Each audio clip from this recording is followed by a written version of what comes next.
Welcome back, everybody, to another episode of Between the Screen and the Hunt. This is episode 3, and today we have a special episode. Before we get into that, as always, I'm Christian. I am the voice behind the madness and chaos here at Pre-C Gaming. And today, I bring back with me is Hartman, as always, as our permanent resident or frequent flyer. And then for the first time, we've got Hampton in with us this time around. An old buddy of ours from back in Pike, or at least for me anyway. You two still hang out around that area, so there's always that. Yeah, here and there. So what we're looking at so far ahead in this episode, just kind of a quick rundown for everybody in the audience. We got some topics. We're going to cover some barbecue disaster, some new gaming gear talk, whatever you want to call it, hunting stories, fire and EMS life, and then why checking on your people matter. That's just kind of the meat and potatoes of the episode, and there'll be more obviously through it. We're going to, hopefully anyway. Alright, so this one's going to be kind of the fun one for you boys here. What's the worst smoking or grilling fail that you've had while camping or out and about or at the house?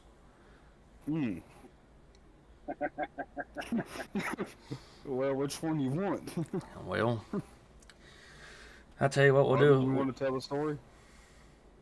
So we was camping actually about this time a couple of years ago, and Eric there brought his smoker to the campground. Great idea, terrible idea with the weather that was supposed to be coming that neither one of us picked. 100%. So we get the coals going and get the wood set in there and all that, and next thing we know, as soon as about the time we set the ridge down on it, here comes a torrential downpour. Jesus. Here we are looking like we're drowned rats running into a camper while the smokers are just going a beat 90. That seems like you two got the same one there. What about this one here? Whenever we was trying to smoke catfish back in, I was living in that apartment there on Island Creek.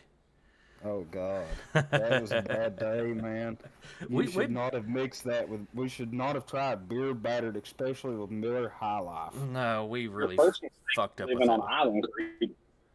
God, dude, it was fresh fish. We just literally left from the spillway. It probably wasn't even half hour. If that, we was back at the house long enough to literally clean the fish, get everything prepped, get all the cooking. His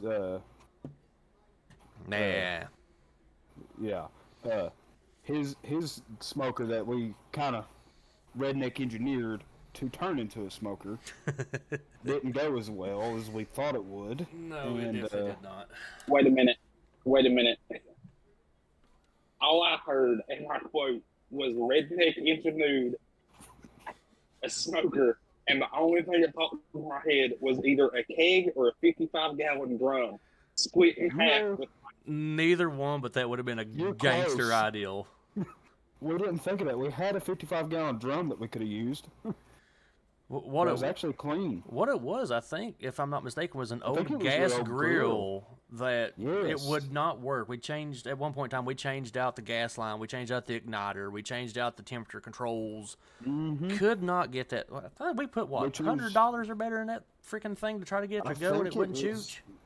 Yeah, I think, honestly, I think what the issue ended up being after we set it on fire, ended up being the gas line for it. One of the gas tubes was clogged off. And I think it was one of the ones that actually went to the burner itself, if I'm not mistaken. I think it was. The one that come off the main igniter. Or where the main igniter was. It was clogged off in both directions. The one that went out to that burner, and then the one that the way it came the rest of the way out to the rest of the burners. So I think it just rusted. I got one for you. Fire away. Go ahead. So, y'all know those tripod grill stands that they sell that goes over fire, has the grill that hangs down from the chain? Half of them working, half of them are junk. Yeah. All right, so first time that me and my wife are going camping as a couple, I thought I was going to be Mr. Badass and get one of those and show her I could cook over a fire, Oh, God, this is going bad. This ain't going to go good. So I shifted the meat just a little too far over, and it started. Oh, no. Thought was grab the chain. Oh God. That sounds bad. 45 minutes, and like if you look close, you can still see the chain marks in my hand. Oh, So, God. okay, so just let me recap this right quick to make sure I understand this 100%. You thought you could be Billy Badass, cook over a fire with the TP cooker with the metal chain, and you're knowing better as a firefighter grabbed a hold of this chain after it had been under the fire for 45 minutes? Not just a firefighter, but as an EMT, you should know better than to grab that. Okay, first off, I didn't make a face. I took it like a man. Fair. But I bet it hurt afterwards. I'm not Behind saying closed doors. I'm not saying I went to the bathroom and cried for 20 minutes, but like it is. He's not saying he didn't do that either. That's the thing. Exactly. No one actually What was it, Hartman? said no one asked your opinion, Christian. Does anybody look? I'm the host of this motherfucker. All right, I'm past the paywall. I can say this. This is my podcast. I can ask questions if I want to ask questions. You know where the door is. I think he, Sorry, you might have touched a nerve on that one. been a while since I've got roasted. I've got to get used to this shit again. Oh, shit. It's been a hot minute. If I want. Right. Jumping back up right quick though here, I messed up. I skipped over my notes on this one. We need a little quick catch up here on Hampton here and what all's been going on in his life since forever ago. We ain't talked to him in years it seems like. So, what's new on your side of the world? Well, as you know, like when we've been talking here and there over like Facebook and whatever, man, I went from working at the local ambulance service here and I went to working at a fire department full time.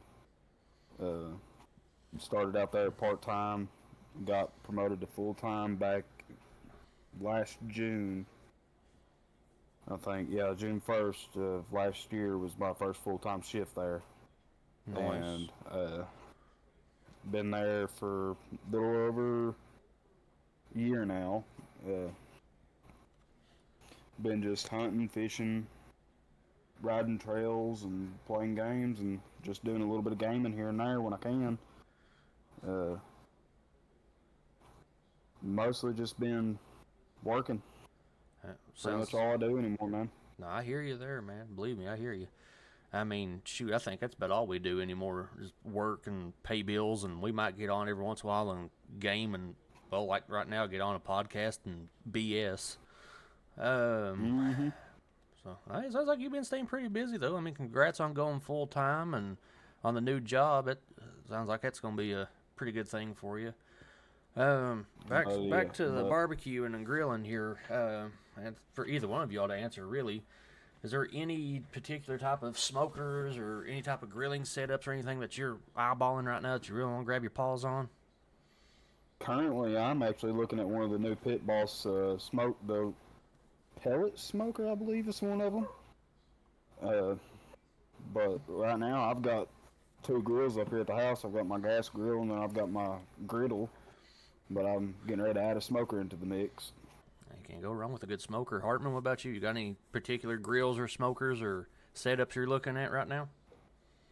I absolutely love my White Zone. Oh, them things are fucking amazing. Oh, they are. With that being said, you know the big one that like smokes and is the flat top? No, I don't think I do. Are you talking about the one that's, it's not a Pit Boss, but... Traeger? Kind of like, yeah, it might be a Traeger. It may be. Y'all gonna prove, I just kind of glanced at them because it's like $1,200 that I don't have. God bless. Oh, God. Dude, go to Walmart and buy one. Like, shit. You can't get that at Walmart. At Walmart. They don't have them? What? Say it's at Walmart for $1,200? I'm pretty sure. Oh my God. Jesus might be Christ. Yo. Either way, boys, my daughter's in cheer. I'm broke. Oh, you're screwed. Shoot, I mean, that's cheap compared to what's on my wish list for a smoker. I've been eyeballing that big old freaking. It's almost like an industrial sized Traeger, kind of like a custom made bit that you actually have to put on like a 5x8 trailer. Good God. Kind of similar to what one of the SFRT instructors use back home for when he does the community cookings and stuff.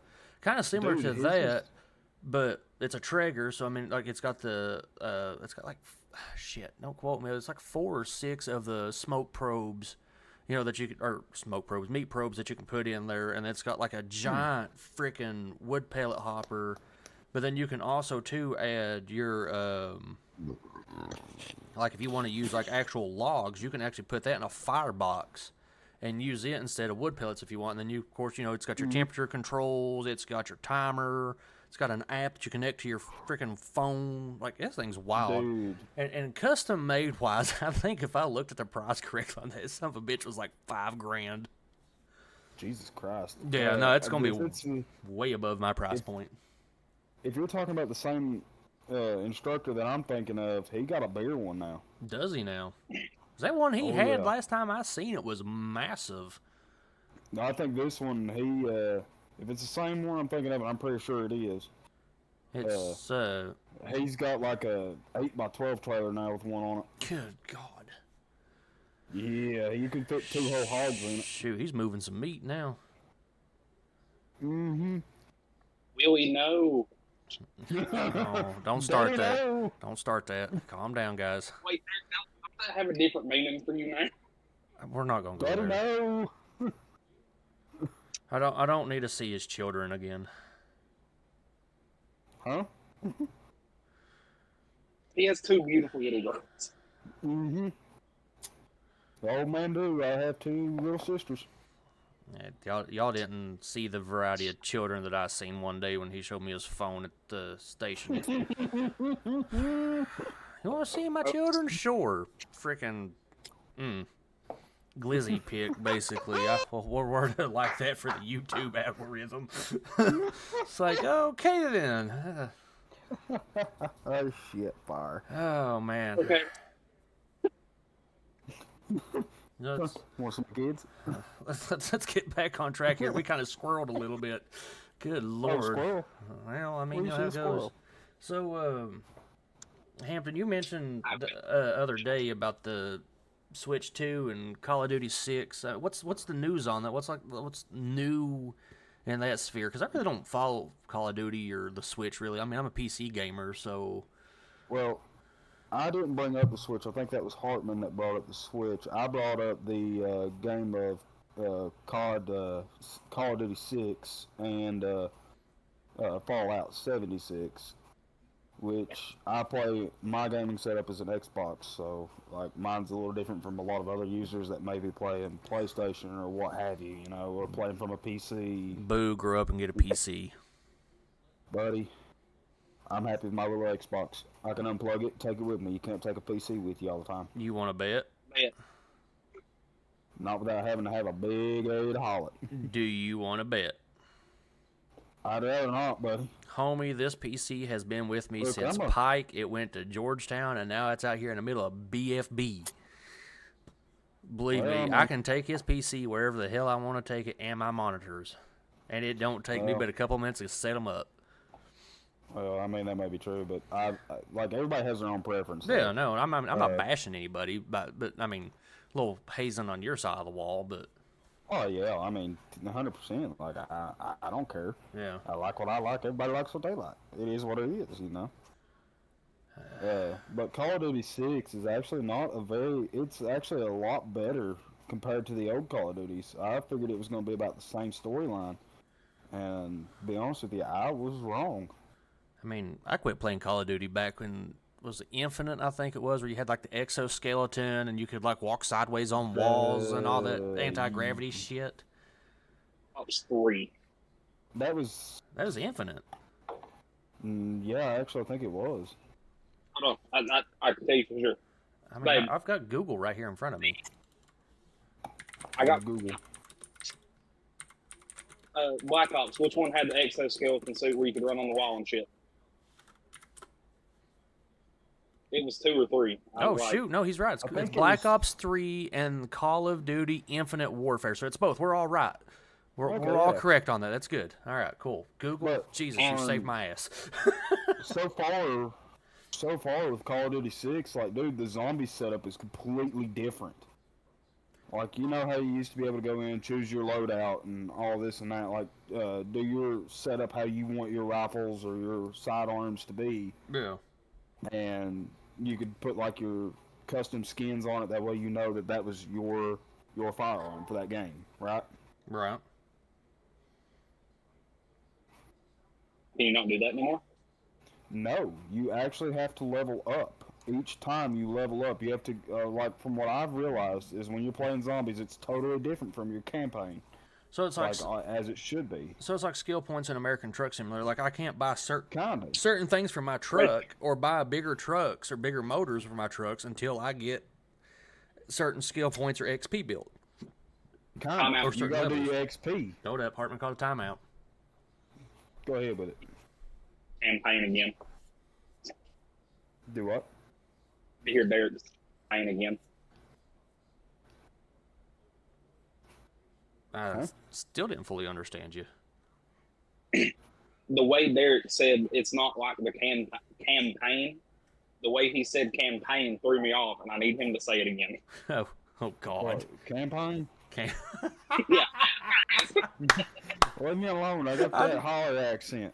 Dude, I'm from the holler. I, like, people around here, especially where I'm at, seem to think that I have a hillbilly accent. I'm like, you all have nothing on it. Go back to my home turf. You will pick up holler boy accent quick. You learned? Did you bring a widget? Did you? Exactly. So here's a question, Hartman. I don't know if you've seen this comment because like it appeared long enough for me to see in my notifications on YouTube, and then it disappeared. I don't know what happened to it. Person may have deleted it, or maybe one of my mods may have like blah. But anyway, somebody wants to know why you're not into gaming. It's that I'm not. It's just with life. I'm married, I have a kid. Like I said, my little girl's in cheer. We just finished T-ball like 3 weeks ago.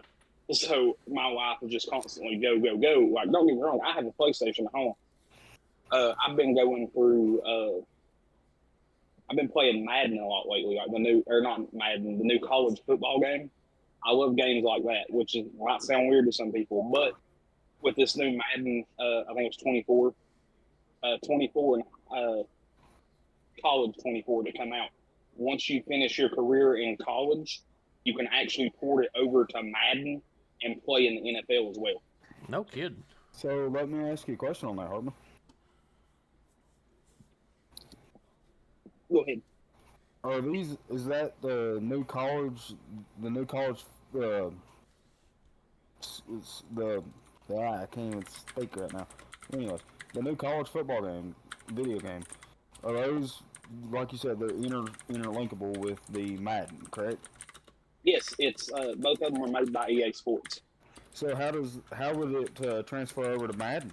Is what I'm questioning on that. PlayStation Network. Oh, okay. Okay, so it's EA Sports College Football 26 and its companion Madden NFL 26. Yes. Okay, gotcha. That's not a bad setup. No, it actually sounds gangster, and I'm not into sports games myself, but I mean that doesn't sound bad at all. Ooh. Boys, we got to take a minute. I got to brag on Jim Beam. Jim Beam, for the people that like to speak proper. Jim Beam, their new pineapple flavor. Mix that with a little Sprite, and you, sir, have a good cocktail. No, without a doubt, Jim Beam makes some really good stuff. My wife's aunt actually worked for him until she retired at one point, and man, they have some really good, like their bourbon straight up by itself is good. That it is. There's some really good bourbon. The Devil's Cut's really good. Oh, absolutely. So I'm wanting to try their 7-year. Oh, dude, it is so good. I ain't gonna lie. Is it smooth? Oh, it's nice. Give me some. I'm gonna have to start adding bourbon taken. talk into these podcasts. Apparently, another question that kind of floated in to a message I got here is people want to know how gaming can compare to real world outdoors experience. Like they don't understand how this podcast can be a combination between, like hunting camp conversations and gaming conversations. And I don't know who Well, they're directing that towards, so I'll let you boys have the floor and I'll fill in where I think it needs to be. I mean, I've seen a lot here lately that there's been some new technology come out with bow simulators. I actually just seen one yesterday, as a matter of fact, on TikTok. Oddly enough, it was they've got a new bow simulator out that you can adjust it on each cam. You can adjust it to your draw, your poundage for your draw, and you can pick certain parts or certain or objectives in that game to either one get better at sighting your bow.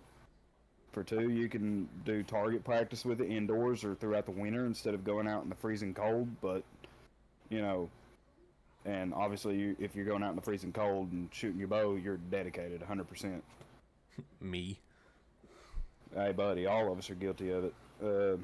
This one that I've seen, though, it's a little pricey. I've actually thought about buying it just for the simple fact that I can actually use it here in my home, in my living room, and it be completely safe to dry fire.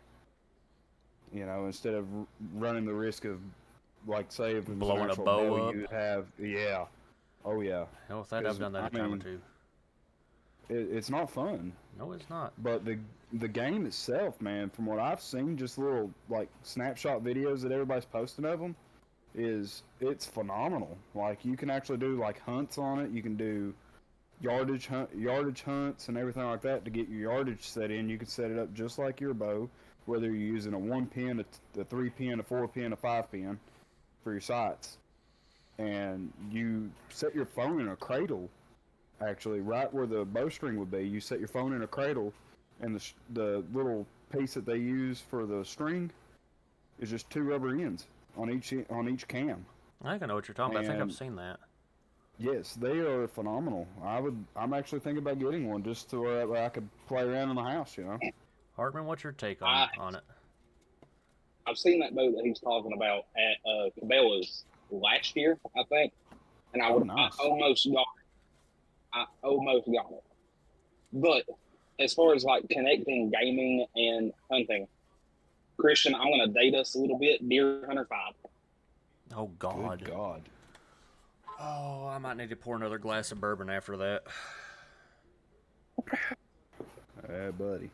All right, well, what about the fishing one that it was the little black had like a little square rectangle thing on top, had a little screen on it, and then it had a little handle and a reel to it. Wasn't that like Bassmaster or something like that? Oh God, I can't remember. It took like 2 or 3 AA batteries. That little screen, you could troll around the lake and you could pick like from like 5 or maybe 6 different baits. Y'all remember that? I think that was Bassmaster. Am I right on that, Hartman? There's still one in my mom's closet. Oh God, Jesus, dude, you're going to break that sucker out one day and do a breakdown on that for some of these younger people that don't know what it used to be. 100%, man. But now, I don't know if it still works. But so speaking of my mom's closet, I know that sounds weird. Somebody's doing some snooping. Well, no, she lives in my grandfather's old house, so a lot of his stuff is still in there. I go in there to get stuff of his. Fair enough. Okay. You remember the Bubba dolls? Bubba dolls. The what? Bubba dolls. Why does that ring a bell? It was like a bear that wore like a flannel shirt and overalls. Oh my God, yes. We still have one of those. Dude, that's awesome. Package. I'd hold on to since that. I was a little kid. I'd hold on to that. That thing might actually be worth a little money down the road. Dude, I haven't seen one of those since I was a kid. It won't be sold. My aunt got it for my grandfather for Christmas one year. No, I mean I wouldn't sell it, but I'm saying like collectors would go nuts for that. But I mean, I don't blame you 100. I don't blame you at all for not wanting to sell that. I mean, that's family memorabilia. I'd hold on to that for sure. Now, I mean, on my take, as far as how games and outdoors combine with each other, it teaches you patience. Like, if you can't sit and play, like one of the games I've really been into recently is the Hunter Call of the Wild. If you can't sit for a half hour, how are you going to sit? You know, and that's in a game. If you can't sit half hour in a game, which is like all day in a game, really, if you convert to time, or how the hell are you going to sit in like a deer blind or a deer stand, or in Hartman's case, run the woods like a madman for a whole day without crashing out? Dude, You know what I mean? Like, you're not going to. That's just point blank. it teaches you patience. I mean, any game you play, especially if it's a new game, you've got to sit back and learn it. And it's the same thing every deer season. Is you got to sit back and you got to watch what these deer do, whether if it's on camera, you go out scouting, you glass them, whatever. Yeah. You've got to pattern you them. watch their feeding habits and everything. Exactly. You got to get out and you got to pattern. You got to learn their habits, and it takes patience to do that. You want cold water? It takes about a good month, right before season gets in, to actually get out, set your equipment up. Obviously, throughout the summer or spring, even in the spring. I usually don't let my gear set out all year. That'll ruin some gear. Well, I mean, your trail cameras, you can leave those out year round. Just replace the batteries. Yeah, my freaking man, I wish I could get a sponsorship through these fellas, but Revel and that Tacticam that I have, man, I wish I could get sponsorship through them boys. That damn thing survived that tornado that hit Washington County. It took a direct hit, and the sucker still works. Personally, I like Spy Point. I've never messed with them. I've got a couple of buddies at work that use Spy Point. They're pretty big on it, but now they've also got Revel too, and they like them pretty well as well. Spy Point, man, like I used Spy Point last season actually. Is it? That's the first. I'm trying to think. Is it Spy Point that has the new 360 camera? No, I think that is Or is Tacticam. No, it ain't Tacticam. That's who I have. It ain't Spy Point, because if it was Spy Point, I would know because I'm subscribed to their newsletter stuff. Wait a minute, what are we talking about? I missed it. Sorry, I was taking care of my baby. Oh, you're good, We're man. talking You're about doing trail that thing. cams. We're talking about trail cams and which ones were which one had the 360. It's Stealth Camera, Wild Game It's Stealth Innovations. Yep. Silver Brands Wow. offer 360-degree cameras, including Stealth Cam, Wild Game Innovations, and Herd 360. Really? Mm-hmm. That's interesting. Stealth Cam has one too. Or I done said Stealth Cam. on. My brain is not with it today. Come on now. I'm gonna have to look into some of that this year because I'm actually wanting to up my game and go with a few. I want to like beta test a few others, like buy one or two different brands and run them against the Spy Point that I'm a true firm fan of. I'm telling you right now. No, you boys have known me. I've been an outdoorsman since. Well, I mean, Hartman shit. We've been outdoorsmen since we've been 7, 8 roughly, and started hunting together when we was like 15 or 16. Yeah. I mean, and the cameras I've used have always been like the next gen cameras, and Tacticam has been my go-to for the last little bit. Like I've used that Revel X Pro, and that's one of their older models. I've used it for 2-3 years now, and I've never had the first bit of problem out of it. Like, I mean, I've used other cameras. I've used Herd. I've used Wild Games. I don't like them. They're just weird. But Revel, there's just something about it. Like I'm a true believer in them. Like they're out of this world. See, I find it weird. I won't necessarily have to say I find it weird, but like I'm not used to using cameras. Dude, it's a It's a game changer. And it really is, because like you get real time pictures of when, like say like this past season for me, like I got the biggest buck that I had where I was hunting at in the beginning of the season before I switched hunting areas. He showed up one morning, or I've seen him on the camera every night, and he showed up at 10 a.m. the next morning. Like that night, I got pictures of him at 10 a.m. while I was on duty. You know, I had just got back to station, and I looked at my camera, and there sat the biggest 10 point that I had seen in a minute. Like his spread was. It was wild. Dude, that's what kills. We were talking about that. That's what kills me with like DOA. I have been after that buck for 3 flippin' years, and first time I seen him, he was a big wide 6, big old body, dark dark fur, and I'm like, oh man, he's gorgeous. Next year he comes Hey, out, that's a wall hanger. big beautiful 8, and I'm like, oh. Last year I seen him, I'm like, he's still an 8, but his frame's got wider, his body's got stockier, and he looks like he has been battling. I'm like, I done seen one trail camera photo of him right now with Velvet, and he's got his main beams. Oh God. He's got his main beams, and he's got his tines. I honestly Bro, think homie, if he is not at least 180 to 200 inch deer, then I don't know what the hell I'm talking about. He is massive. I'm sure Hartman can attest to this. Like the hunter's dream, any hunter's dream is to get a buck in velvet. Because that is just it's different for, like, I know, like, some people hunt just for the trophy, but I can guarantee all 3 of us in this podcast right now hunt not only for the meat, but, like, I hunt for meat. I don't honestly care about the rack. Yeah, I'm going after a freezer queen all day long. It's nice to have one with a beautiful rack on it. It would be nice to have one mounted on my wall. But last year I was blessed enough to get a doe, and it took me pretty much all season to get that doe. But I was pleased with it, and a lot of hunters, like a lot of people that I've talked to, and they was like, "Did you have any luck this season?" I said, "Yeah, I got me a little doe." They all just kind of looked down on us for people that just hunt for meat. Like, I'm not here for a trophy. I'm here to put meat on my table for my family. You know, 100%. Like, I mean, first and foremost, like, I'm out there for 2 things primarily. One, I'm out there to help with, population control with the herd, because if you don't, they're going to overrun everything. And 2, out there to get meat to put in the freezer, because when everybody in your household eats meat, and there's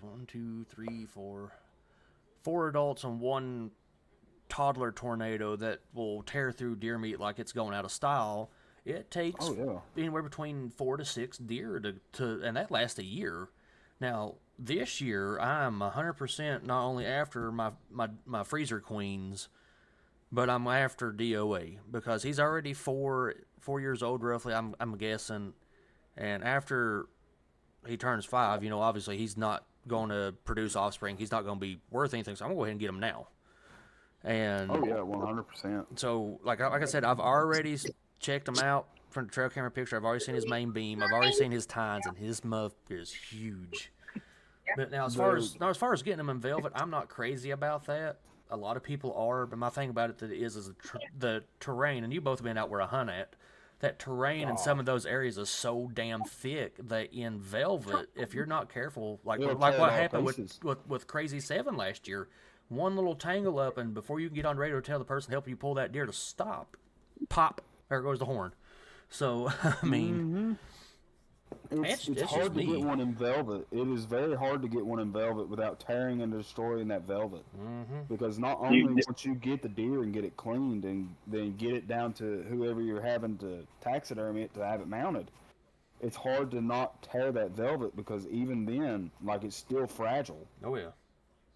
Like, Hartman, you got anything to share on that? All right, 2 things. Y'all want me to break your heart? Go for it. Go ahead, buddy.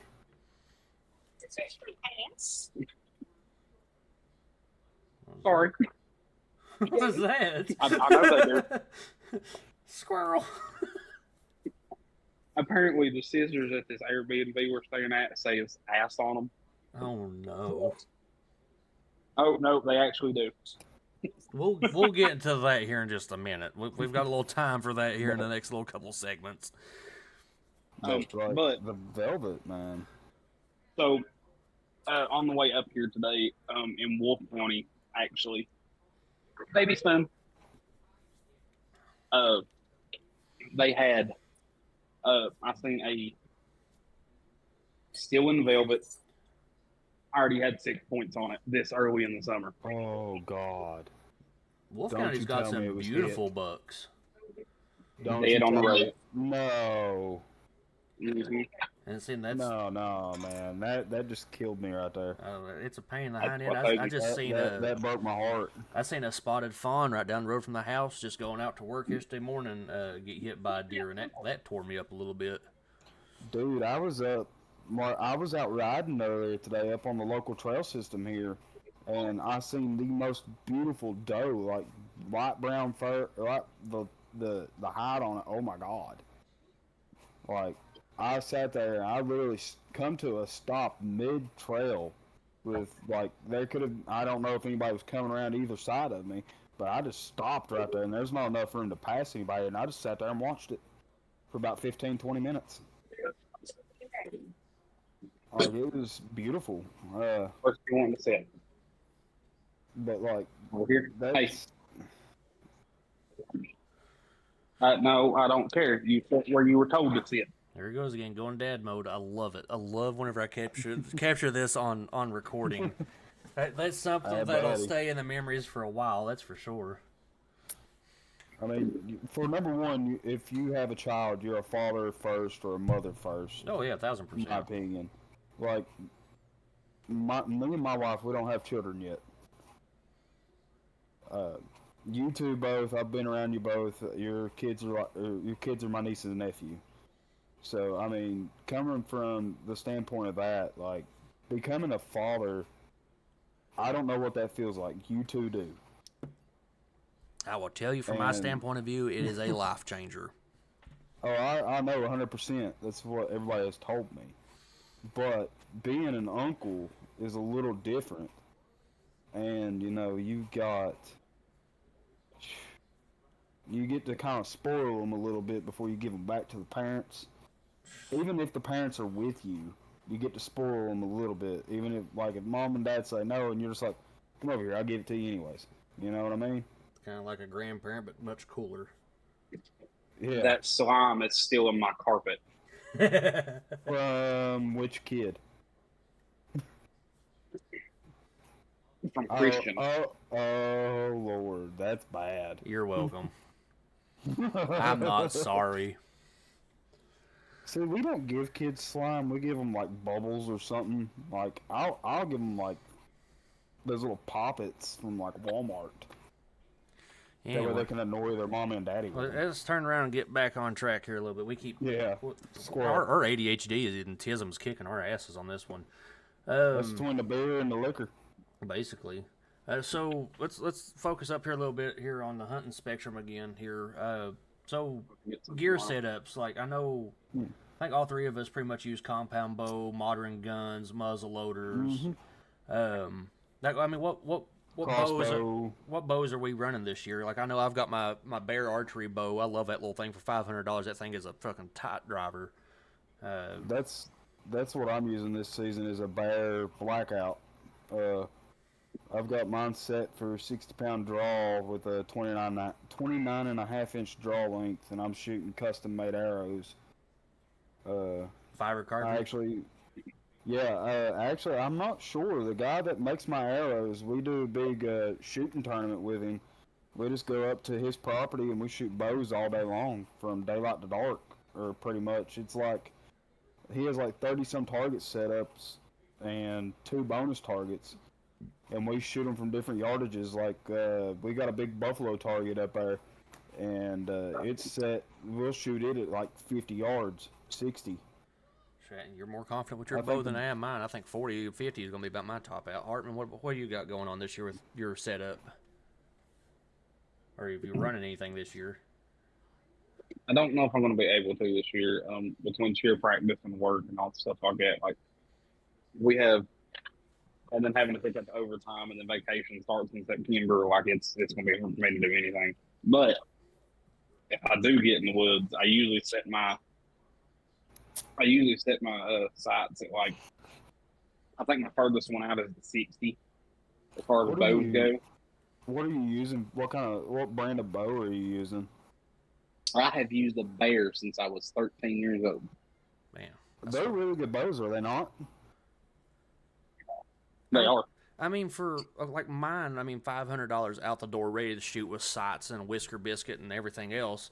Like you can't beat that. I mean, and shoot, what is it? They shooting 350 feet a second or something in that ballpark, I think. Somewhere in that ballpark. See, I don't use a whisker biscuit. I use a fall away rest. Arrow prop. Yeah, fall away rest. I couldn't think of it there. Thank you. I use a follow ray rest on mine, and I have no complaints, and I have a 3-pin sight set up on mine, and I'm getting ready to actually change that to a 1-pin sight. Oh, you're talking about the one where you can gauge the yardage and then dial that little knob? Yep. Oh, God. You're going to have to let me know how that works. I've been skeptical, and I want to get it, but I'm afraid to. Dude, everybody that I shoot with, when we have, like I was talking about, our little shooting tournaments or just the day that we're going to go shoot, they are 100% like dead accurate with it. So, what about as far as... Oh my God, Emma, I love your pajamas. God, love it. Sorry. Hey, you're good, man. Love it. So, like, speaking of archery equipment, now, this is a controversial topic, and it's against every hunter out there, and I don't know why it is, but when it comes to broadheads, you know, you've got your fixed blades, you've got here we go. you've got your mechanicals, and now the game changer is the hybrids. Dude, I want to get my hands on those hybrids so bad right now. And if you don't know what they are, I can explain it real quick.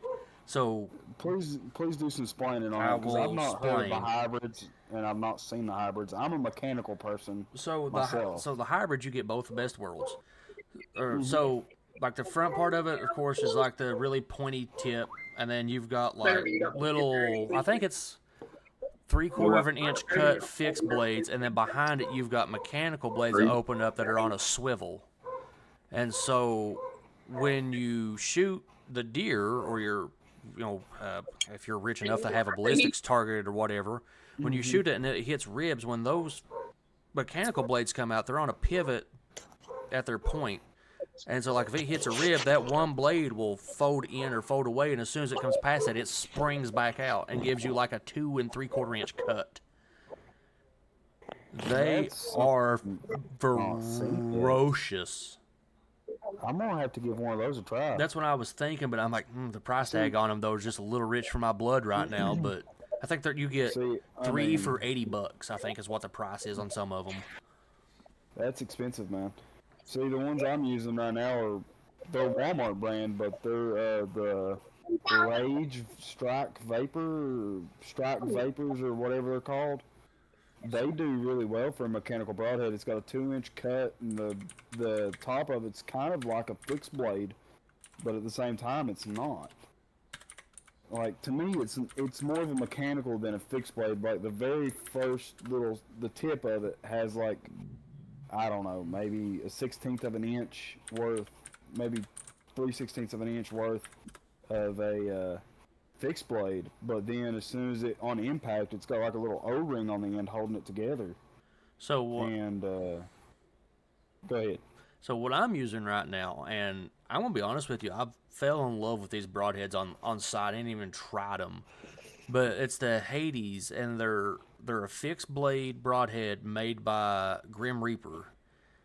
And I used to use Reaper. They have the ones I've got. I think it's an 1 3/4 inch cut, but you can get them up to now. I'm looking at their website now, and you can get some of them up to like a 2 1/4, 2.5 inch cut if you get their hybrids.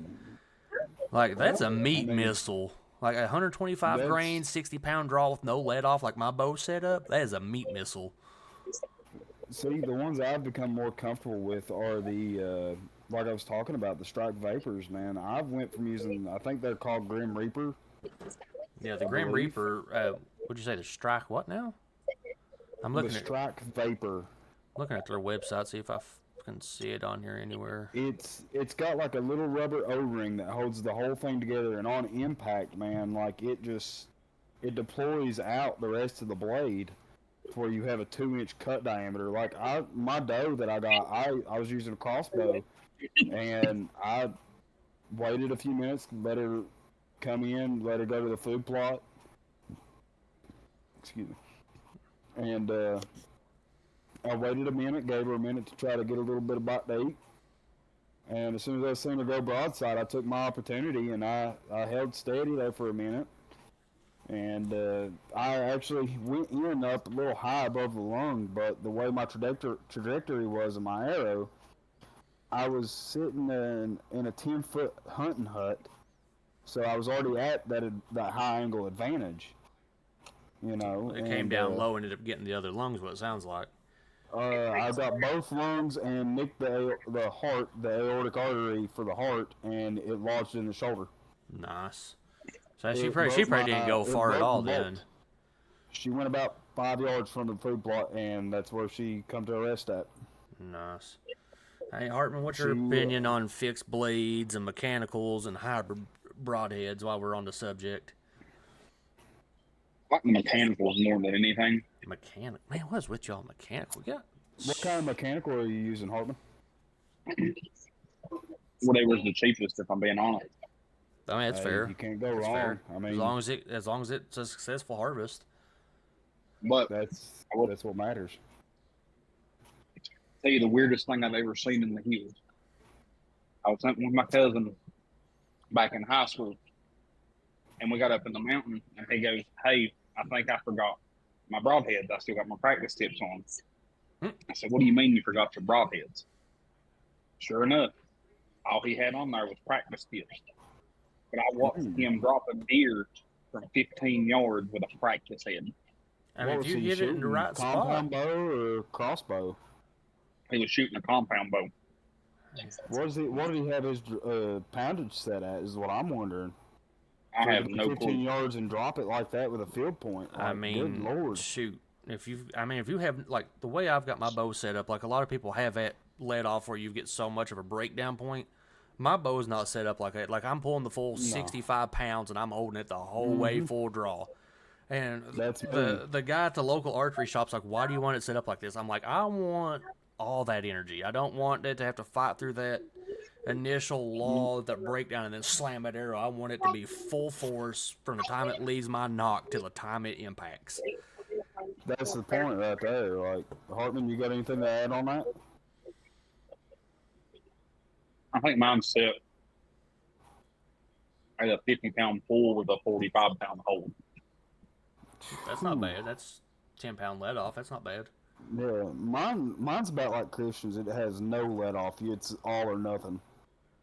And I'm telling you what, though, when you draw back on a deer waiting for it to come in range and that sucker takes 5-10 minutes to walk in, your arms get really shaky really quick. You're not joking, man. Especially when you're sitting up in a tree stand and you're just relying on that harness to hold you up there because you're at such a weird angle. Mm-hmm. Or if, like, some of these people that are saddle hunting, that's what, like, God, I want to know try. this is off topic. I'm actually trying that this season. I'm going to try to saddle hunt. Let me know how that pans out, because before I drop the money on a good saddle, I want to make sure it's worth the wait.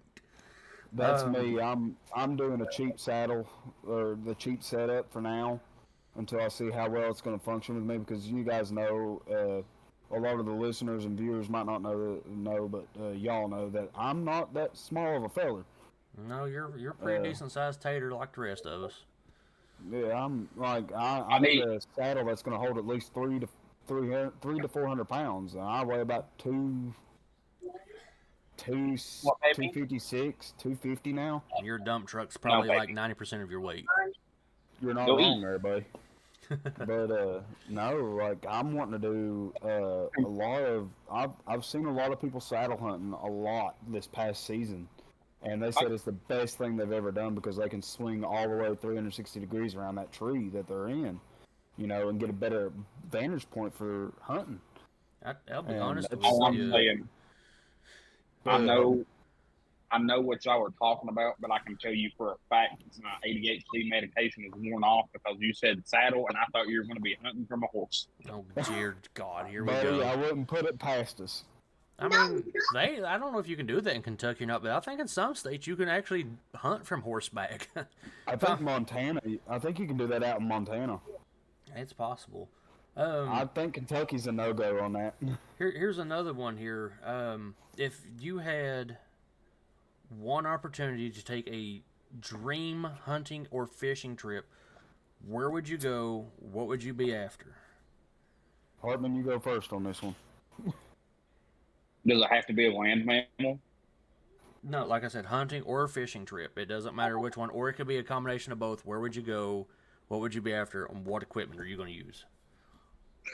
I want to go bow fishing in the Amazon. That would be kind of fun. I like it. Hampton? Man, in all honesty, if my dream hunt, mine's a little bit of a combination. My dream hunt is honestly to get a bull moose. I would like to go to Maine and get a bull moose to be able to say, hey, I've actually been moose hunting. I was successful, but unfortunately, from what I've read up on their laws, I'm pretty sure you have to be a resident in order to be drawn for a bull moose up there or a cow moose. Which for the viewers, if they don't know the difference, it's a bull moose is antlered and a cow is non-antlered. You just say Maine, right? Yeah, I think it's in Maine. Is where I would love to go. Like I remember growing up and watching the Northwoods Law, and it was just the game wardens of Maine and everything. And then like watching, I remember one episode vividly in my mind of one of the game wardens getting drawn, and not only did he get drawn, but his father also had gotten drawn for a moose hunt. I have had asparagus in them. Wow. And I feel like that would be a dream hunt because that is a massive animal. Not only is it massive, but that is a lot of meat. Just from one of them by itself, you get probably close. If I'm not mistaken, I think I know somebody that actually lives in Maine that got drawn, and they said they come home with close to 200 pounds worth of meat.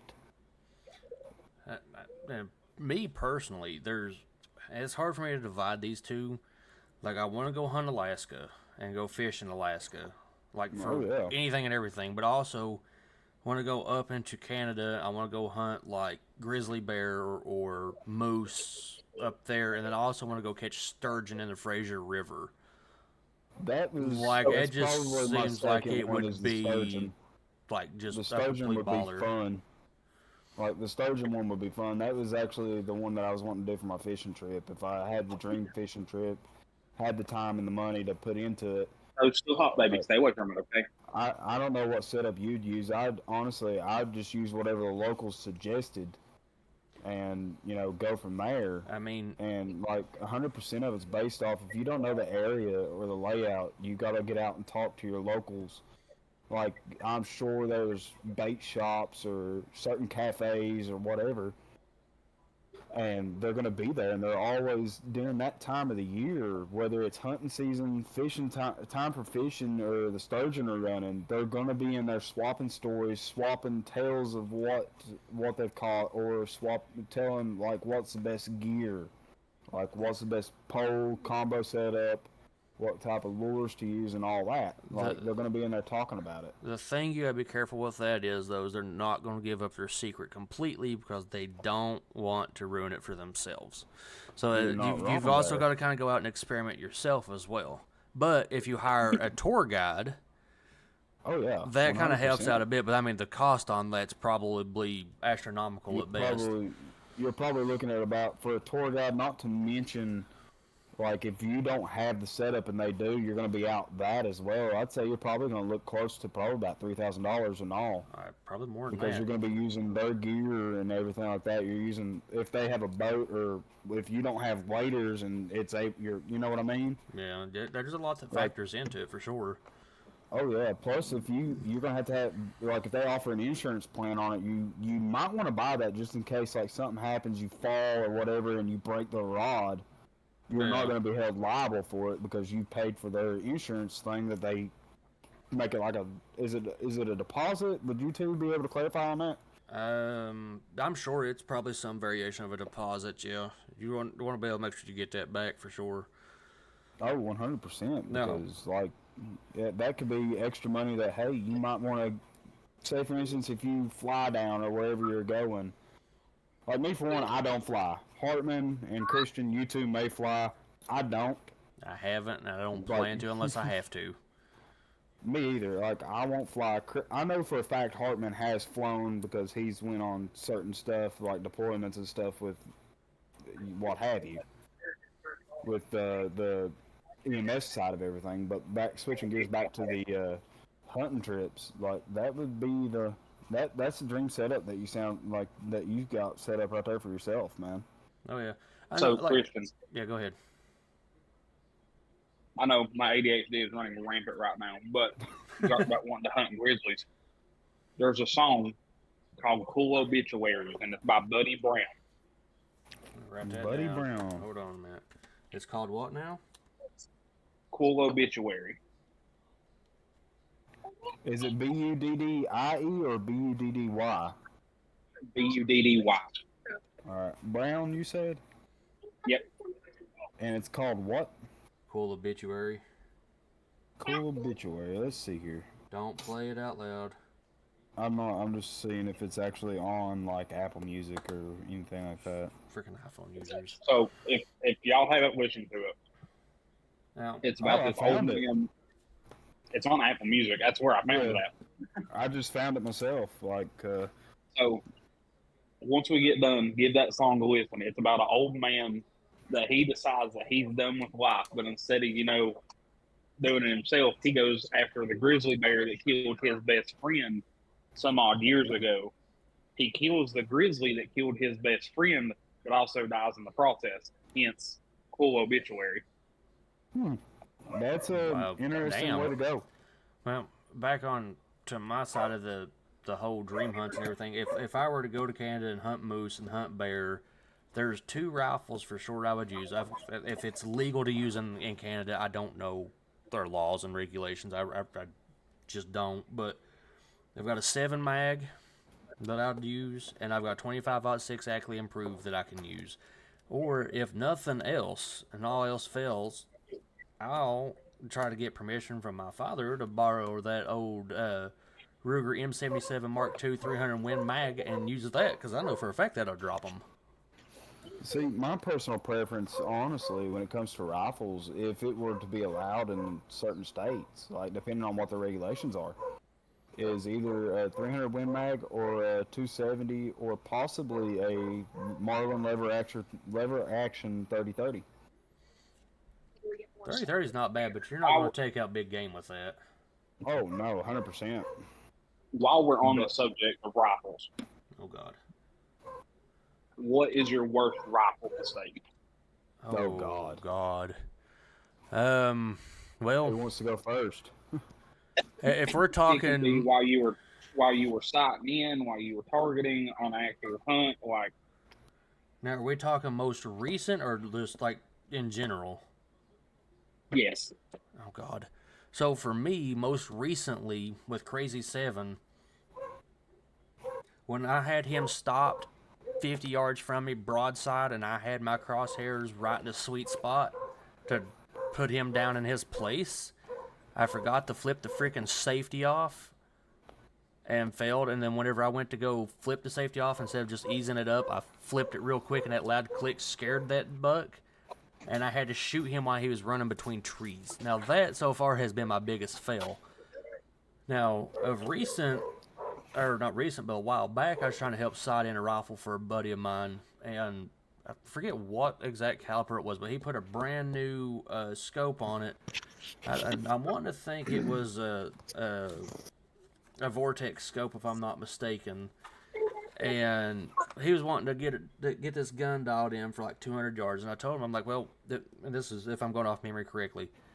I'm like, dude, this caliper is good for like 100, 150 max. Like, you're not going to get a good impact at 200 yards. I think, oh, I want to sight in at 200 yards. Like, all right, fine. When I tell you right now, we sighted it at 100, backed up to 200. It's like, all right, so it should be like 2-3 inches low, whatever. We'll adjust for that, and we'll pull the trigger. So I adjust where I think it's supposed to be at. I shoot, and that bullet goes 150 yards and just buries itself in the dirt. Buddy of mine's like, what the hell was that? And I'm like, I tried to tell you, this heavy of a bullet with that low of a velocity is not going to go far. I may have been a muzzleloader, if I'm not mistaken. So, like, you're 100, 150 yards max with a muzzleloader on a good day. And he was wanting to dial it to 2, and I'm like, no. Like, we failed miserably. We went through so much black powder, so many sabot rounds, so many primers.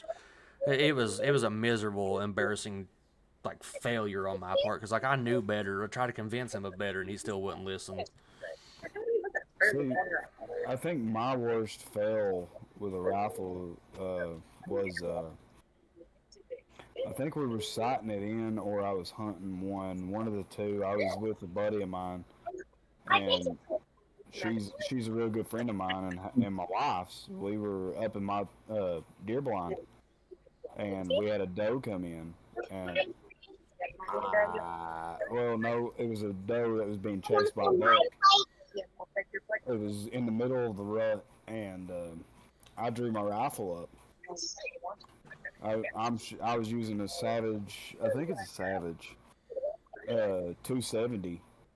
And as soon as I drew it up, I thought I'd already took the safety off, and I went to pull. I squeezed on that trigger because that buck stopped right dead in front of my shooting lane, and I heard the good old safety click. Oh God! Oh no, the deer stopped too late. Yeah, like it just turned and looked directly at my blind, and I'm sitting there going, "Oh shit," just like I'm gonna lose this buck right here, and it just like it didn't blow, but you could hear the doe on the other side, like maybe another 30 yards away from it. It stopped, and I don't know if it just stopped because it thought that the buck quit chasing or what the deal was. I have no clue because it like from where my blind was 30 yards. The buck was about 15 to 20 yards from me, and then the doe was another 30 yards away. Like it was kind of almost out of eyesight, but you could still see it moving in the distance, if that makes sense. And it blew. And as soon as that doe blew, I went, "Well, there goes my hunt." Okay, hold on, baby. Daddy will pull up a deer. And it didn't end up ruining my hunt for the rest of the day, but it ruined it for about 4 hours, 5. Yeah, that happens.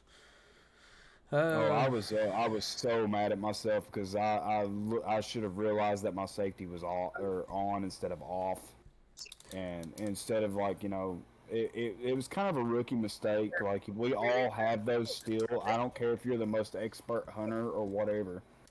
I don't care if you've been out in the woods for 40 years hunting every year or whatever. You're gonna have that mistake. Everybody does it.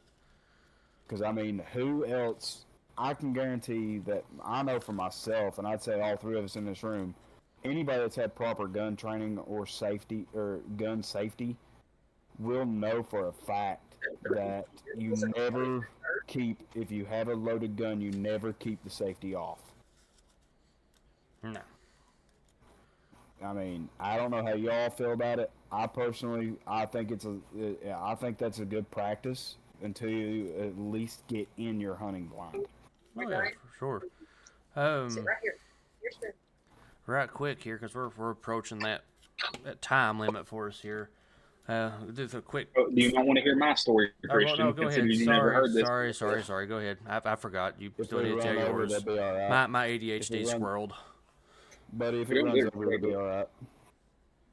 So, Derek, you won't remember this, but Christian, you remember that big bruise I had on my shoulder? I told you that I dropped the rotor on it when I was up under a car. Yeah, vaguely. I'm gonna assume this wasn't a rotor.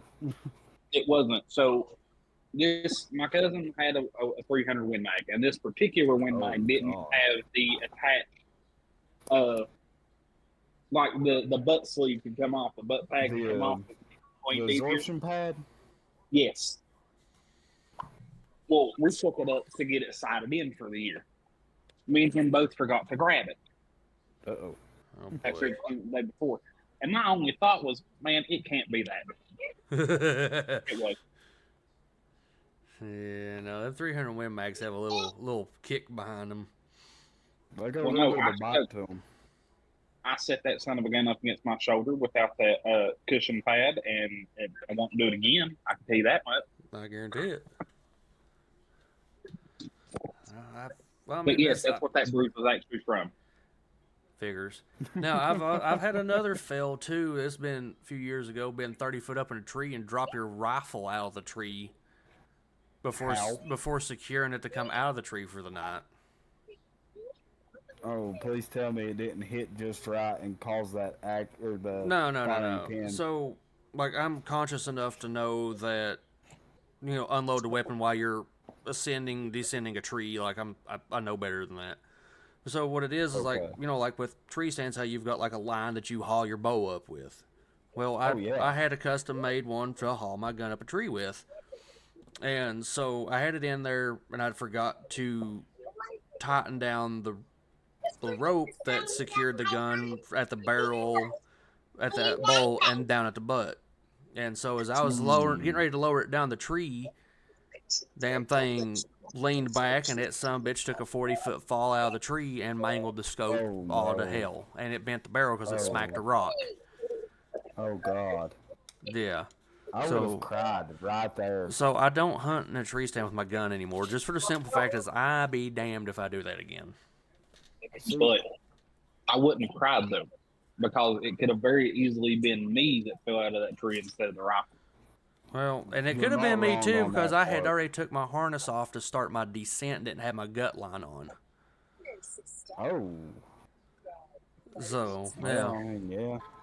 Yeah, I mean, Hartman has a fair point there. Like, anytime you're, like he said, he would rather the rifle had fallen out of the tree instead of yourself. Oh, yeah, no, Always, I don't care 1,000%. who you are. If anybody takes anything from this episode of this, always wear your harness until you are completely off the stand. Oh, yeah, 1,000%. Like, that's a. I personally would rather not. I'm sure any of us can attest to this. That like any of us that are in the fire or EMS world, we do not want to come out at say whatever time you're coming out of them hills to pick you up because you have fallen out of a tree stand. We don't want you to become splat. We don't want you to become part of that. Yeah, we I don't. would rather you come get me out of a tree stand than get me out of my bathtub naked. Fair. You're not wrong there, but at the same time, like that, not every hunter is blessed enough or lucky enough to survive a fall out of a tree stand, because you've got elderly hunters out there that are, even if they're fishing as well, like you've got elderly anglers, you've got One elderly slip or hunters, fall is all it one takes. slip or fall, and that's it. Like it could really hurt them, like severely, and that's something that, you know, I personally, I will push the limit on, or push the, what am I looking for here? I'd push the limit on pressing that everybody, new hunters, young hunters, hunters that have been in it for years, and so on, to always make sure you wear your harness as soon as you start to ascend that tree or your stand or whatever. If you may be hunting from a saddle or whatever, well, if you're, Make sure you're secure. Make sure you're secure to that sure, tree. yes, you have a secondary line attached to you. You have a secondary rope attached to you for the reason that you may or could fall. You know, And that always way have a you bailout something- rope too. Yes, because I mean, that's like in the firefighting world. Like all three of us can attest to this. We're all firefighters, and like we carry bailout rope because we never know. You know, we may be going inside of a house fire and having to bail out a second-story window. You know, Hook but we two, have grab a one. harness. I'm not even talking about if you got a ladder thrown up there. You're just talking about just diving out the window. Yeah, I mean, you may have somebody that's bringing a ladder, but you have to bail out then. Throw that old Halligan against the frame, make sure it's anchored, tie off, Yep. and jump. Yeah, and you know, you got to be able to. You have a secondary line. You have a secondary access at some times. You know, you need to make sure as a hunter that you have a secondary line to where that way, if you fall, you know you have a safety. No, That way, no at doubt. least you're not completely hammering the ground from 20, 30, 40 feet up in the tree. Because I'm not gonna lie, that would mess somebody up. Oh, for sure. We'll move on here a little piece down the list of things we got on the agenda here. So kind of a quick fire round here. You boys have ran EMS longer than I ever got a chance to. What is your go-to gas station snack if you're like on a complete shit show of a shift? I can tell you what it's not. Uh-oh. Fucking gas station corn dogs. No, bro. any sign that says all meat hot dogs, don't even trust it. It's like spam. No, It's do stuff not. posing as Do meat. not trust those, man. Like, God. Dude, I was sick for like He was 15 sick for like a hours week. straight. Oh, He was not even a color. He was green. that's That bad, entire especially rest if of you his gotta take shift, a he was green. That's bad if you gotta take a cross straight transfer too. No, like we put him. I was still working at that service at that time when he done that. Are you Like I sleepy? think that, huh? Are you sleepy, Emma? But like Okay. I was still working at that service, and I remember walking in, coming back from a transfer, and him just laying on the couch, green as a freaking, I don't know what. Like he did not have any color to him or nothing. And I was like, "What's wrong with you?" He said, "Don't eat the all meat corn dog." So I mean that brings it back to, so that's the worst. What's your go to? What's your best? Pizza rolls, double quick. Gas Facts. station taquitos. Taquitos, man, them things tear Dude, me like up. Christian can't experience the pizza rolls anymore. Oh, that sucks for him. I know, dude. I've been dying for pizza rolls for like the last 2 years. I don't want to hear it. I had For one future yesterday. reference, next time you come in, you can buy them frozen, and they will give you instructions on how to heat them at home. Really? When did they start doing this? It's been a couple years. Hell yeah, double Really? quick. Way to go. Like, I'm sorry, but it doesn't matter what time of the night. If you're in town and you go to that double quick right there in town, go to the grill and order you some food.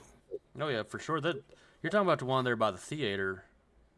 Yes, the one that has the Dude. grill. I can't tell you how many times that grill has saved mine and another buddy of mine's hind end that went to Marines not long ago. Okay. But that grill has saved her hind end a couple of times after getting done working a late shift. When we get off work, we go over there like, Get his the hell medicine. with it. We're gonna go here and just knock it out of the head. But I'll be right back, Lord, okay? yeah, 100%. I love you, Peanut. Down to the top. Yeah, I'm Right going down quick. the floor, Daddy. I'll Not be right just back. the hold on a minute. pizza rolls or anything like Go ahead. the gas station taquitos, man. You gotta be careful with those. You do, but I mean, God, they're good though.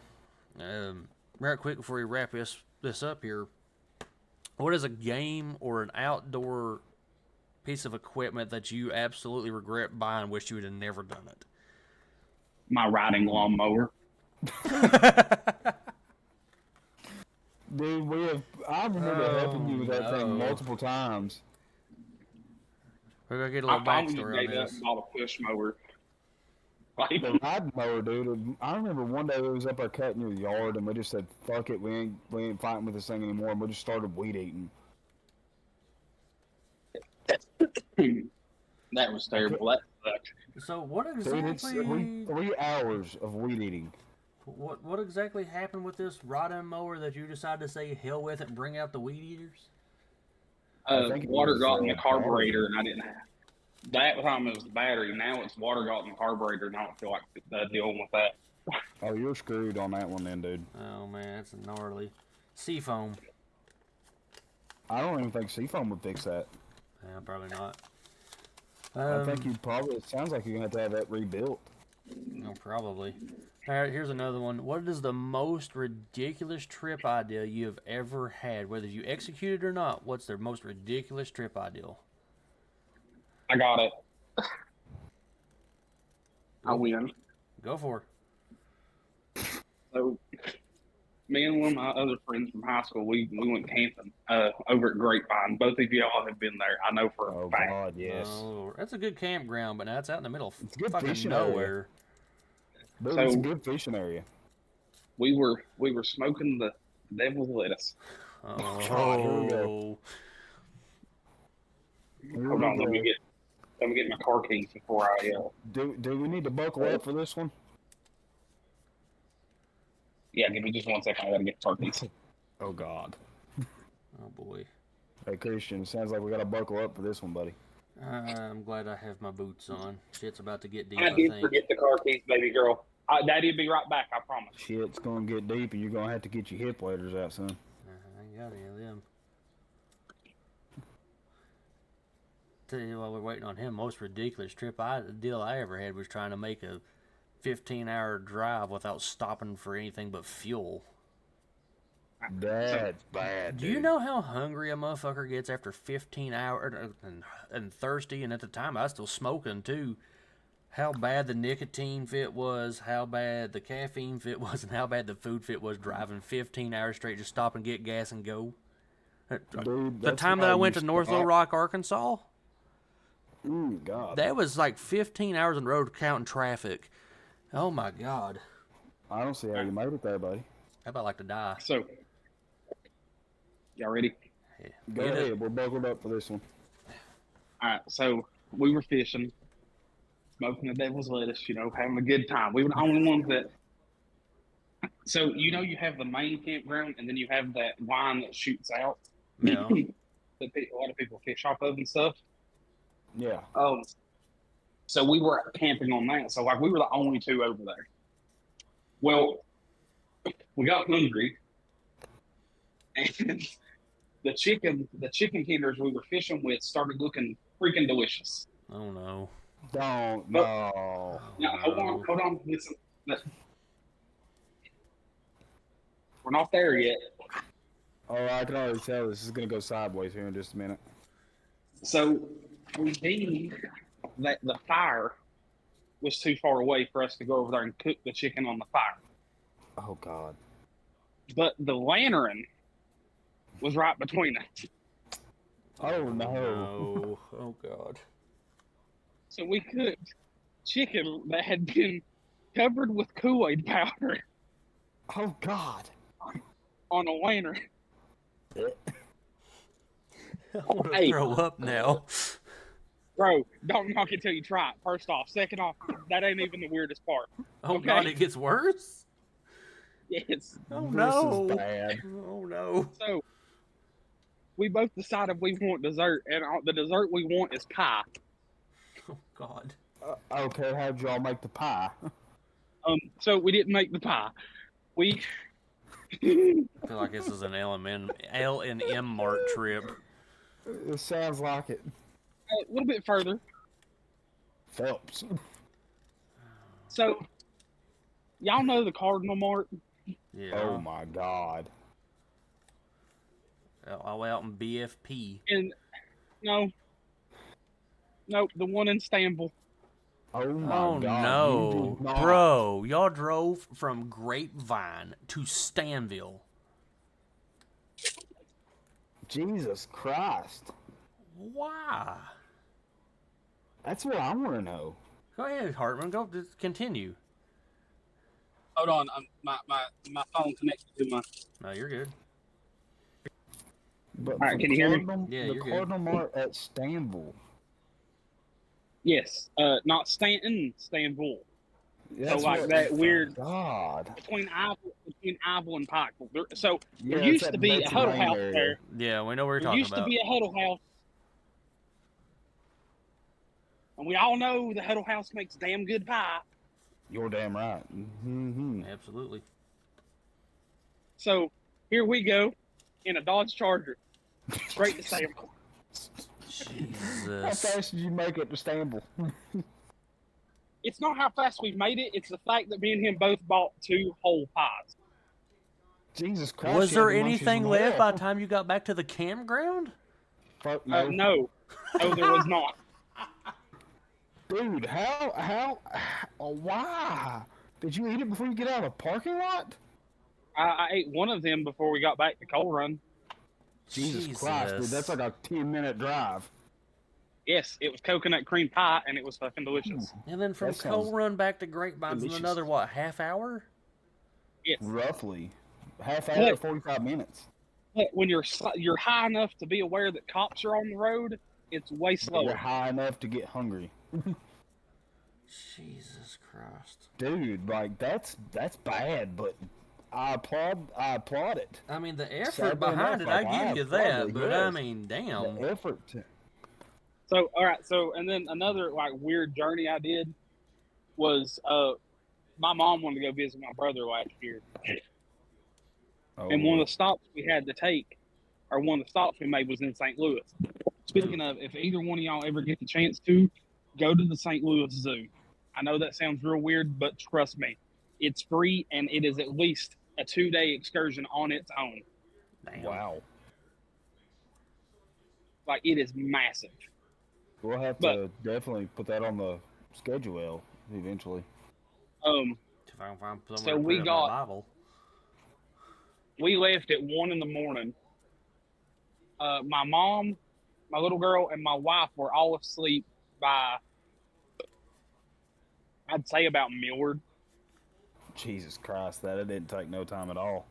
No, so I was the only one up from my mom's house to St. Louis. Oh my Jesus. God. We got there at 9 a.m. We walked around the zoo from like 9:30 to like 4 or 5, something like that, when the zoo closed. Got to the hotel that we were staying in for the night, and I said, I don't care what you all do. I don't care where you all go. The keys are right there. Send me a message. If you get in trouble, call me. I'll figure out something or what to do. They said, it's fine. They said, we're fine. We're just going to take the baby down to go swimming. I went, all right, cool. Y'all go do what you want to do. Next thing I know, I might have been asleep maybe 15 minutes. I feel her tugging on my shirt. Daddy, what, baby? Are you not going to go swimming? Well, I guess I am now. When's your nappy nap? Is what it is. I will 110% be there if my child wants me to be. That's without a how doubt. it's supposed to be. Huh. That's honestly how it's supposed to be for a father and for any parent. Is if your child wants you there, you need to be there for your child.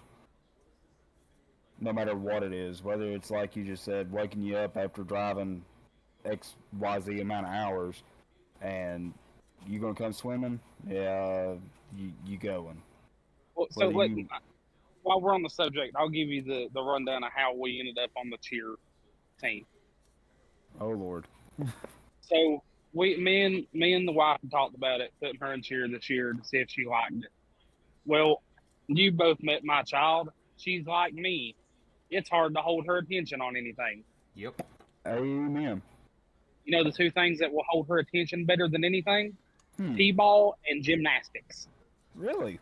Nice. Yes, It speaks to the So- innertism. it does. Speaks to my innertism too. Watching them like do the flips and stuff, like it terrifies me. Like as a father, I'm like, man, somebody's gonna break something. Oh no! Oh no! The EMS and the father in me is like, oh, y'all are gonna die. Yeah, that's how any first responder would be for something like that. That's why I don't go But, to events like that.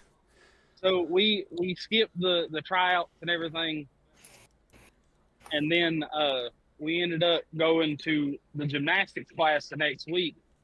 And Uh-oh. like as I handed the instructor the $15 for the gymnastics class, because it was $15 per class, Mm-hmm. she looks at me and goes, "Oh no, y'all can keep it. It'll be covered under your tuition." I said, "Tuition for You what?" And then my wife looks over. Oh, she's doing cheer. I was like, "Since when?" This is news to me. And I was like, "Well, I'm off 5 days a week. It is what it is. Let's go." There you go. I mean, that's how it's supposed to be, man. No, for sure. Alrighty. Like, Shit. I Even guess- with your little man, Christian, like if he wanted to do something, like 100% be there. Oh yeah, no doubt about it. I mean, work figured that out yesterday. They wasn't happy about it, but they figured out what happens when they tell me no. Yeah. Shoot, boys, I think, hell, we might as well go ahead and wrap this thing up. I was about to say we need to wrap this up, boys. Yeah. Like I'm driving from Louisville to Cincinnati to go to Kings Island in the morning because my little girl wants to. There you go. Oh God. I mean, Hartman, Hampton, big thanks for being willing to get on this late and get on here and to just tiz them out, apparently, because we didn't really go by We the guide spoiled a much. lot. I tried, but it didn't work. Hampton, man, I appreciate your willingness to get on the podcast. You've been nipping at the bits on that one for a minute, and of course Hartman for being my resident guest here. Yeah. And- Thank you for having me.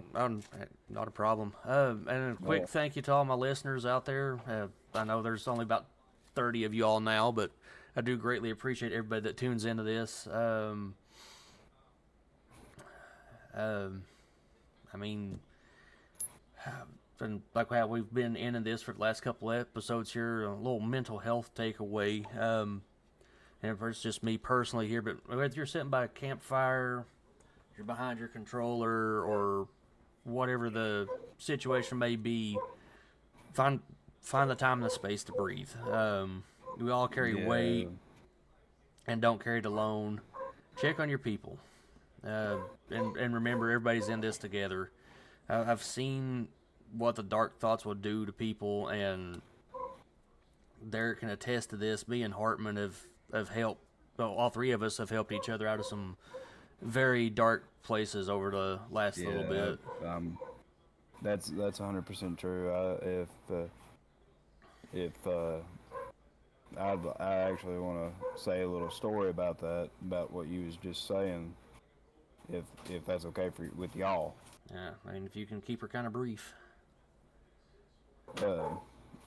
At one point in time in my life, I was in a really, really dark spot. These two right here, they really didn't know much about it. I had kind of spiraled, if you would, and I just got back from a pretty traumatic run.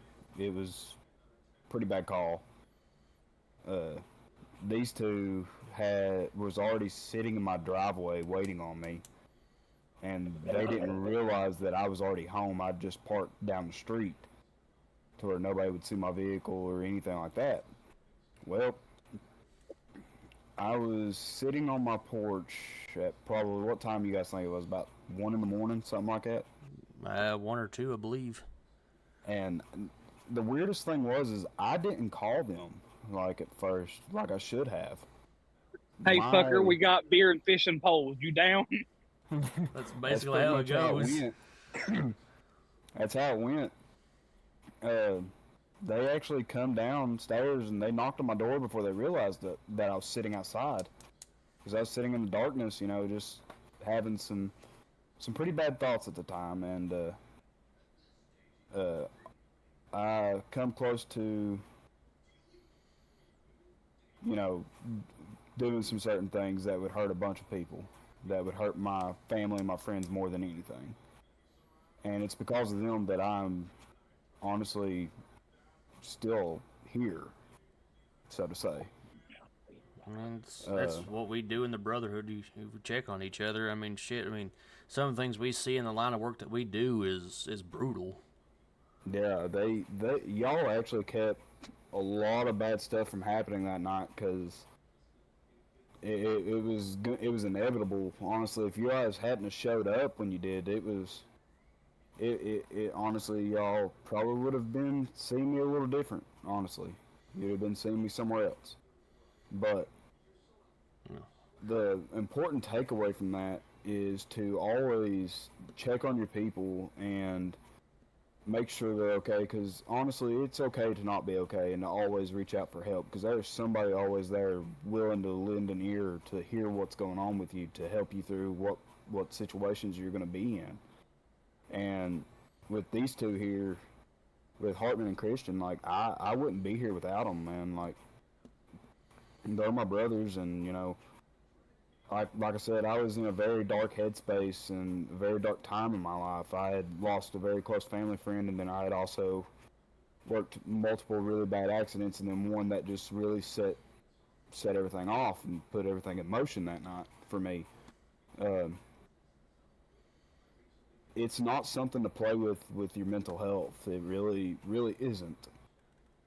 So, Christian, if I'm not mistaken, it was you when I lived in Lexington for that god-awful 6 months. I got a text from you at like 2 o'clock in the morning, and I was at work, and I checked my phone, and the last message I got from you was, "I can't take this anymore." Before anybody jumps to any conclusions, no, it wasn't about that. It was about his ex. No, we're not diving into too far into that one. But No. this motherfucker would not answer me back. Both of y'all can agree. From Lexington to Pikeville is what, a 2.5 hour drive? Give or take. From Lexington to Sayersville is roughly about an hour, or hour and a half, right? Yeah. Somewhere in that area. I was in Sayersville in 45 minutes. Dude, you were Jesus at the Christ. pond in town inside 2.5 hours. Yeah. Like, I mean, Yeah. when you rolled up, I could see the smoke coming off your brake pads in the dark. That's bad. And I was like, holy shit, them motherfuckers on point. You know, but like what I was saying, like everybody has to watch out for each other. Sometimes you may not think it, but sometimes all it takes is for you to message that one person at any given time. You never know, and sometimes that's all they need is for somebody to be there for them. You know what I'm saying? It's like we're And trained. for the people, this is going to sound real stupid. For the people that think that they don't have anything to live for, stick around until you run out of shampoo and conditioner at the same time. I don't think I have ever heard it put that way. Think about it. It comes out. How often have you ever run out of shampoo and conditioner the first time? Christian, don't answer. You're fucking balding. So are you, Derek. What fuck? None of us know. Hey man, I was like, all three of us are balding. What the hell are you talking about? My bald spot's gotten a little worse actually. Yeah, so is Actually, mine. I still have a full head of hair, fuckers. It Oh, must be motherfucker, nice. It must be nice. My eyes are going. So, like, does that count? Oh, so you trade one evil for the other. I mean, I'm going blind, deaf, and my freaking hair is balding, so I'm getting all three. Oh, that's okay. I think I may be getting a touch of the dementia. Oh, Jesus. Blue Christian's the Half first the one time to I get. forget where I leave my car keys. I'm the first one on the death pool. Hey now. Anyway, in all conclusion, folks, and sorry, it got a little long-winded here. Check on your people, and like we've always been trained, if you get that situation in your head, call a mayday, keep calling your people until somebody gets a hold of you and they get you a 9-line. Like, there is going to be help out there for you. There's resources available, and if I'm not mistaken, I think you can text a number now for suicide hotline, is it? Yeah, hang on a second. I've actually got the number on a I don't thing have here it because handy. I try to help people a lot with that are going through stuff like that. The suicide hotline is you call 988, and that is the suicide hotline for anybody that may feel like they have nowhere else to go or anywhere to turn. Please reach out to that number, and they will have somebody that can talk to you. And it doesn't matter how long it takes; they will listen to you. Personally, like if none of your family or friends, you can't talk to anybody about it, reach out to that number, and just remember that someone is always there for you. And if worse comes to worse and you're at the point to where that isn't enough, call 911, have them send somebody to you. There are plenty Or even of... even if you don't want to do that, get on here and send a message on this Discord. Oh, yeah, for One of us- sure. One of us will get a hold of you. There is plenty somehow, someday. of people on my Discord that have been through these battles, but whether it's first response or it's just in a gamer community, whatever, you ping everybody or ping here in the general chat or one of the chats in my Discord. Somebody will get to you instantly. I can about guarantee that. So Whether it's Christian, Hartman, or myself, one of us will see this, like, because obviously one of it, any given time, we're all probably checking it just to see how many people, like, if anybody's messaged us to see what like questions and stuff. Am I right on that, Christian? pretty much, I mean, I've got it set on my phone to where every notification comes across my Discord I get. So, Okay. you know, So I mean, if all else fails, reach out on us on the Discord. Reach out to me on Facebook or on my social media pages. They're pinned on my, wherever you can find me. Reach out to me. I don't care. I'm there 100%. I'll help you whatever way I can. yeah. And Hartman, you got anything to add to that? Like, I'm the type of person, I don't care if you hate my guts or if I hate your guts. The world is a better place because you're in it. I would rather listen to your story than read your obituary. 1000%. amen to that. Because honestly, like I was saying, these two right here were very close to reading my obituary, and I'm very thankful that they were there that night. I mean, there's came a couple of times that we've came close to reading Hartman's too, and there's one case in particular that, and if I'm not mistaken, that I ran Signal 9, and I don't remember exactly where I was from, but it was pretty much halfway across the state to get to Hartman. And I got an ash chewing. That's when I wrecked my truck. I got an ash chewing for it. Yeah, I got an ash chewing for it. But now, by God, I was coming hot. Like, that's when I was hollering on the radio, and Post wouldn't answer me, but I was apparently on the wrong channel, and everybody else in the county could hear me. Was that the one you called a Mayday? Yeah. That's when me and... No, I didn't have cell service. That's when me and another guy was at... when you called a Mayday over the radio and it come through like all the regional channels? I've never called a Mayday. Who was it that called a Mayday then? It was another fella that wrecked out there on 460, I think it was, there a little while back. Ah, okay. But I mean, either way it was, he was trying to get a hold of Post. Post wasn't answering, and me and another old buddy of mine was sitting at one of the firehouses I used to be on. And we jumped in an apparatus, and we booked it out of 194 and was hauling every bit that GMC would go. And we got a good chewing over it, but still, we were on our way come hell or high water, so. But yeah, yeah, that's going to do it for this squirrel of an episode. We've been all over the map on this one, but yeah, I mean. So before we go, I just want to point this out. Gentlemen, we are officially recording right now on the 4th of July. God bless America. God bless our troops. Second thing, do you all know what tomorrow is? July 5th. I feel like I should know this. The official start of spooky season, my time of year. Oh, God. No, He's you're going to be right. talking about spooky dookies and everything. Oh, God. Check on your spooky people. They may not be okay because some places don't have the spooky stuff out yet. Yeah, Walmart you got to watch has, out for them. Walmart has Don't tell me they've Halloween already started summer setting blankets. out. No, they have Halloween summer blankets. Jesus. Really? Yes. Okay, hold up. God. Stop, pause. Both of you, calm down. The ADHD is killing all of us, I'm aware. Let's save the spooky season talk for the next podcast. I might as well bring you both back on the next one if you're all down. And we'll hit some we'll improv the next episode. It probably won't even be a guide script. We'll just go with it for however long, similar to this one. That's pretty much what we've been doing, bub. Yeah, I know. But anybody in the comments, if you're still listening to this, thank you. I know it's been a complete shit show to listen to, but I appreciate the hell out of it. I'm sure Hartman and Hampton himself have both.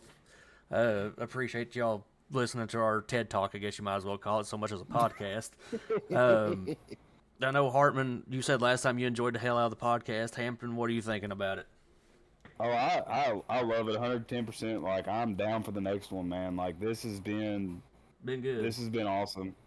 But, all right, folks. Right, quick little task for you guys. If you're not subscribed and you're watching this, and I have looked at my matrix, holy crap, 80% of y'all are not subscribed to the channel that watch this. I have almost 8,000 views across all my videos. 80% of y'all are not subscribed to the channel, which means 80% of y'all, 80% of y'all are not subscribed. Please, for love, have God, subscribe to the channel. It helps us out a bunch. 2, go check out a sponsor, Dubby, at dubby.gg. Go on there, order you some energy, clean energy without the crash. Use my promo code PrecyGaming, and also go check out my other partners here at Zydex. I have a promo code for them. I will have to pull that up because, to be honest with you, it's been forever since me and them have been partnered, but we're back into it. I'll have to get that code. And in the comments, let us know what your thoughts are on the Switch 2. Let us know your hunting fails, your barbecue stories, or what you would like to hear us talk about next. And without further ado, that is going to be it for this podcast. Everybody say bye. One more thing. Oh, God. I was scrolling through Facebook while you were going through your spiel. Squirrel. We all know that the Christmas tree cakes that Little Debbie puts out are by far the most superior thing on this planet that Little Debbie puts out. Second off, The best thing to take deer making- hunting. You're they not are wrong. making a coffee creamer version. Oh, Oh, no. what? And with that, I'm signing off. What it do, baby boo? Have a good night. Talk to you later, Hartman. All right, guys. I appreciate y'all having me. Hey, appreciate you swinging by, Hampton, man. You take care. I look forward to the next one, man. Y'all All be right. safe. See. See ya.